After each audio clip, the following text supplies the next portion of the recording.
Oh, mga kababayan, nandito na naman ako na kaharap ninyo na kung saan nakikita ninyo ang klase ng aking trabaho dito, mga kaibigan, tungkol ito sa isang inhinyero. Hindi ko may panabahan kung bakit. Ba't ako nandito? Ewan ko. Tatanong ko lang dito sa kasama ko. Mukhang hayop.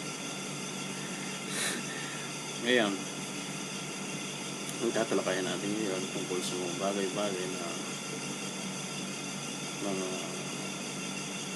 OFW na nagkakaroon ng problema dito, mga kaibigan. At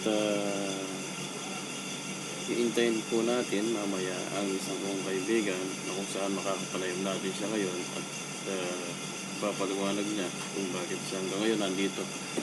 Alam niyo, itong kaibigan ko ay nabaon sa utang. Utangyera yan eh.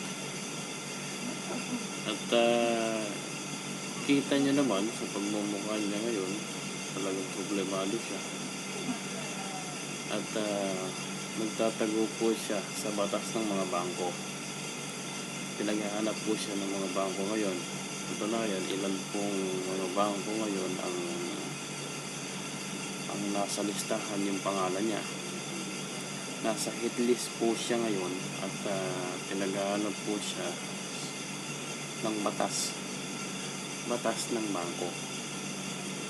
Kapag nahuli siya, check ko, mabubulok po siya sa loob ng vault dahil madami po siyang inutang.